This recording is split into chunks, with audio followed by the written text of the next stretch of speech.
Interactive fountains, a children's garden with swings, those are just a few fun amenities that this park has to offer. As beautiful as it is here at Fort Rosecrans, we are reminded of heroism and sacrifice of the fallen men and women during their service.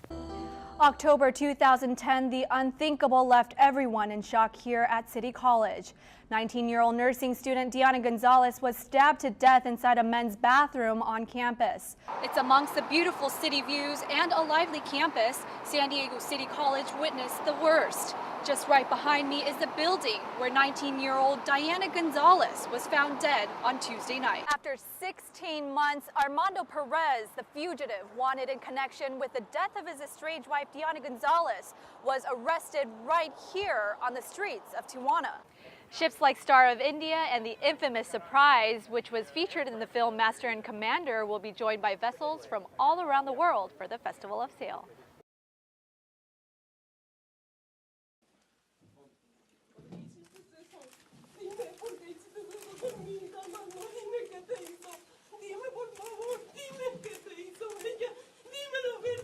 The emotional confrontation comes after the victim's mother, who was not expecting to come face to face with her daughter's alleged killer.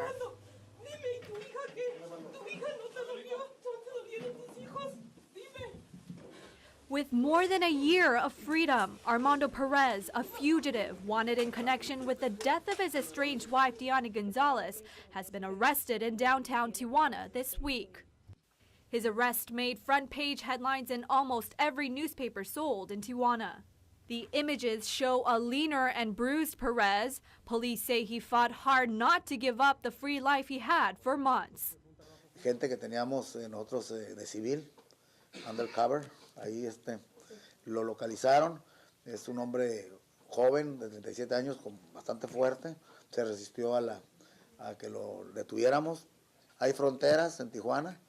Hay muchas situaciones, pero para los criminales no hay fronteras. Y para ellos se les hace fácil venir o ir. Entonces los policías, las agencias de seguridad de California y las de Tijuana y Baja California, tenemos que trabajar muy cercanos y con mucha comunicación. Cops say he had 8 to 9 different living locations and was working as a DJ, a mechanic, and a carpenter to survive. Tijuana authorities continue to follow tips of Perez's whereabouts, eventually leading them to his favorite clubs and a taco joint. Entonces pusimos gente de inteligencia en los tacos, pusimos gente que para empezarlo a buscar, y el día sábado aproximadamente a las 2 de la mañana tuvimos la información que estaba por la Avenida Revolución y que iba a cobrar un dinero cerca de la calle Séptima y Revolución. A case with no closure for 16 long months. Questions can now be asked and answered as first steps to recovery can be made to make up for the loss the family had to accept on the tragic night. It was a night filled with chants and cheers, anticipation, and victory. Businesswoman Lori Zaff took home the win, replacing outgoing City Councilwoman Donna Fry. It was a really, long campaign and a hard-fought battle. But tonight it's kind of like a wedding. We've been preparing for many, many, many months. Ron Roberts, the current county supervisor for District 4, defeated his opponent Stephen Whitburn and will stay put for another term. A lot of supporters, and they've been working hard for months. So I told them, enjoy yourselves tonight. Bill Horn, who ran against Vista City Councilman Steve Gromke, will be joining Roberts representing District 5. Well, Bill Horn has been a supporter of kids organizations for so many years and is just a generally very awesome, moral man, and we love him very much. So we come down and help him out every year. As for city propositions, in the spotlight was Prop D that would have raised the sales tax in San Diego, was not passed. Do not expect some magic wand to come along to stop these cuts. There will be cuts in the budget. It's going to happen. Well, I'm disappointed. I think we were very honest with the public and letting them know what cuts we would have to make. We have to go back now and produce a budget that takes into account we have a $72 million deficit and make those cuts. Meantime, Sanders says while the budget cuts are still unsolved, he is impressed to see the voter turnout, which only shows that people are out there caring about the community and its changes.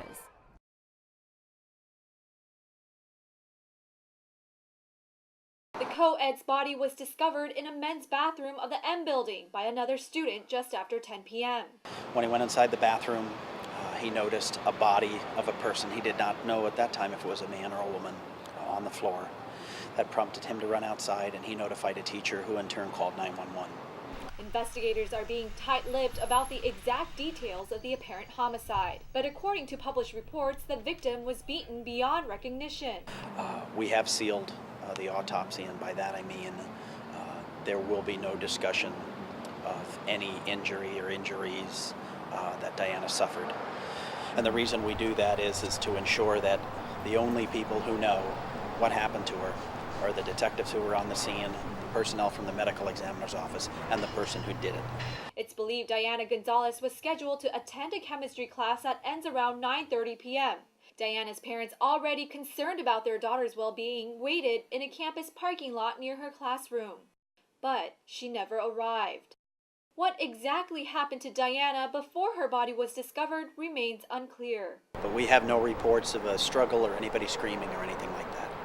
There were some items that were recovered around Diana's body in the bathroom, as well as some items that we took a distance away from the bathroom.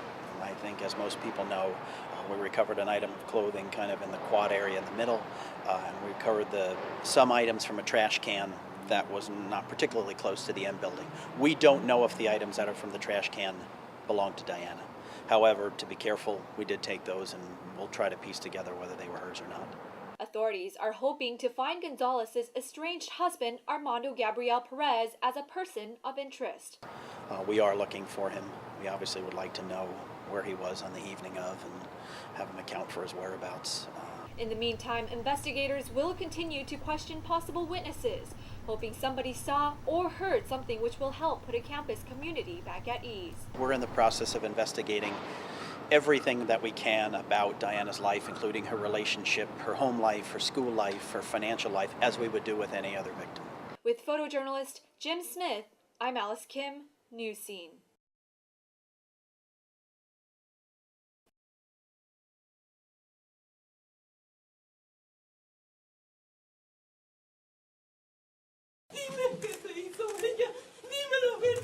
The emotional confrontation comes after the victim's mother, who was not expecting to come face to face with her daughter's alleged killer.